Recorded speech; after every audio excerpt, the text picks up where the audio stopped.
What's going on, guys? We're back with a brand new video. In today's video we're doing one of the most impressive positions on the ground that have recently become such a huge favourite position of multiple AFL fans, which is the ruck position. This position used to all only be about hitouts and how many hitouts you can get per game, but recently over the past few years it has turned into more of, if you can play as another midfielder around the ground, or if you cannot run like that, you have to be able to mark the ball or at least hit the scoreboard a lot. So the five people I've picked have all have different strengths in the ruck position, and leave your top five down below after you see mine. And I'm no expert, so it's just my opinion. It's not factual or anything like that. So let's get straight into it. At number 5, I've gone with Rowan Marshall. Now, this man broke out in 2019. He was originally drafted as a key forward, but after Billy Longer, who used to play for St Kilda, went down with an injury, he got an opportunity to play as a ruckman, and he absolutely broke out, just playing as another midfielder around the ground, being a top 5 contested marker in the game. I'm pretty sure last in 2019, I could be wrong about that, I don't know the stats for that stat, but I just remember his contested mark averages and mark averages were absolutely off the charts. He averaged 18 disposals in his first year as a ruckman in 2019, and in 2020 he led the ruck category in goals per game and goals in total, which is absolutely amazing. And he was one of the best marks in the ruck position, as also with the contested mark ability and his ability to play as another forward, and his ability to just go around the ground. Like he got I think he got like 10 Brownlow votes during the whole season, which is very impressive for a ruckman. I'm pretty sure he had the second most Brownlow votes this year as a ruckman, only coming one vote behind Max Gawn, which is very impressive. So, but this man is only 22 years old, or 23 years old actually. He's 23, sorry, and he's already in the top 5. He's the youngest player in my top 5. And yeah, he has the potential when he could easily be number 1 in a couple of years. At number 4, I've gone with Todd Goldstein. Now, this man is more of a like an older type ruckman. He's the oldest ruckman on my list currently. I think he's 33 years old currently, but he's not slowed down. I personally reckon this was his probably second best season of his career, only coming to 2016 when I think he was an All-Australian. That was his best year. But I thought he was personally, I reckon he should have been the All-Australian ruckman this year, or at least the first half. I had him as my All-Australian ruckman this year, and being this old and still being that great, he pretty much does everything right. He can play as another midfielder. He has the ability to hit the scoreboard. I remember people putting him as his, when like all the key forwards at the start of the year were kind of like having a slow start to the season, and Todd Goldstein was actually, and some people's All-Australian team is the full forward, which is really funny to see. But still, he's great. I wanted him to go to Geelong this year just so he could try to play for a flag, because he's good enough to be, and Geelong, that's like their weakness, is their ruck position. But sadly that didn't happen. North fans should be happy that they still get this absolute legend of a player on their list for another year. But this could be his last year, sadly, but he has not slowed down since his first game. And number 3, I've gone with Grundy, and I've kind of fallen away from the Grundy hype over the recent times. Last year, or coming into last year, he was hands down the best ruckman. He had a alright season in 2017, everyone can see his potential, and in 2018 he broke out to the clear number 1 ruckman in the comp.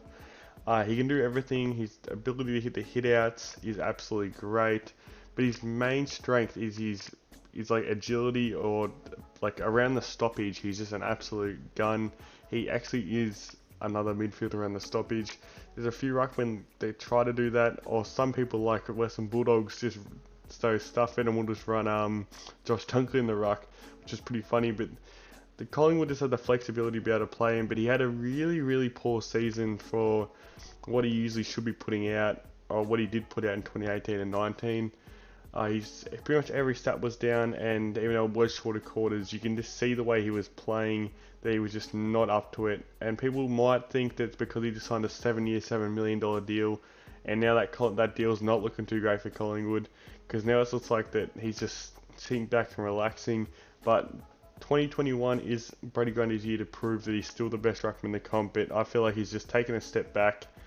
Even though he's very, very young, I just reckon that he needs to show a bit more after he just signed that huge contract.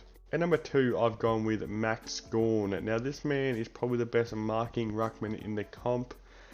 His contested marking ability is off the charts, and when I watch Melbourne play, it's like he's everywhere. Like he just floats around the ground and just is in almost every like marking contest. It's absolutely ridiculous. Like they kick it into defense. Next minute he's taking a huge intercept mark over 8 blokes.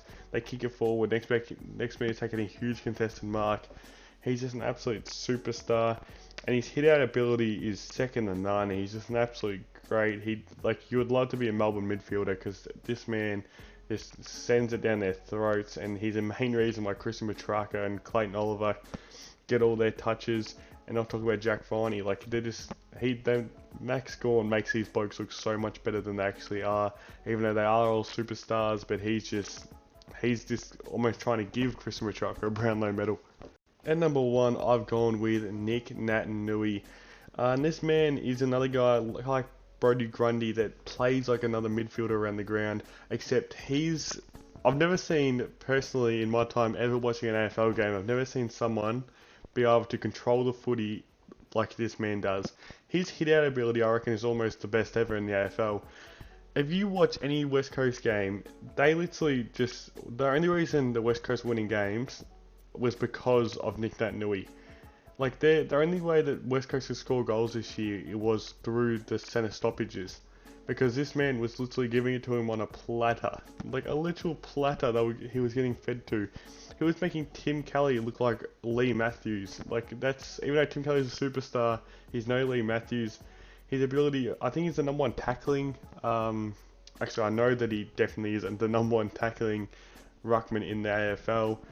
He's the quickest AFL, even though I think he's had 2 knee reconstructions, he's still hands down the quickest, like, ruckman in the AFL. Ruckman's supposed to be a position that, that's slower, bigger blokes, but he's just ruined all of that. He's just some athletic off the charts, and I wonder what would happen if he never got injured, because I reckon he would almost be the best AFL ruckman ever if he never got injured. So thanks for watching, guys. That's my top 5. Now I want to hear your top 5. I love reading the comments. I'm no expert, so just because I didn't put your favourite ruckman in the comp in the top 5 doesn't mean he's absolutely trash. It's just that personally I reckon these 5 guys are better. The only one person that I thought of, or 2 people that I thought of coming into this, or even 3, was Riley O'Brien. I feel like he was really stiff to miss out. Jared Witts was also hard to miss out. It was either him or Rowan Marshall, but I just felt like that Rowan Marshall has more impact on the game because of what he does in front of goals and around the ground. And Paddy Ryder, but I felt like that since I put Rowan Marshall there, I can't put both of them in because they're, like, even though Rowan Marshall is not as good as the hitouts, the Paddy Ryder is so good at the hitouts, but I just felt like Rowan Marshall was so young, so much better around the ground. Yeah, so that's my reasonings. So thanks for watching, guys. We just hit 250 subscribers. I actually cannot believe how fast this channel's going right now. So we're on the road to 300 subscribers. Share it with your friends, share it with your neighbours, share it with your friends. Just go to school and share it around. Just get this channel around. Thanks for watching, guys. Make sure to drop a like and a subscribe. Turn on notifications so you get notified, and hit that like button.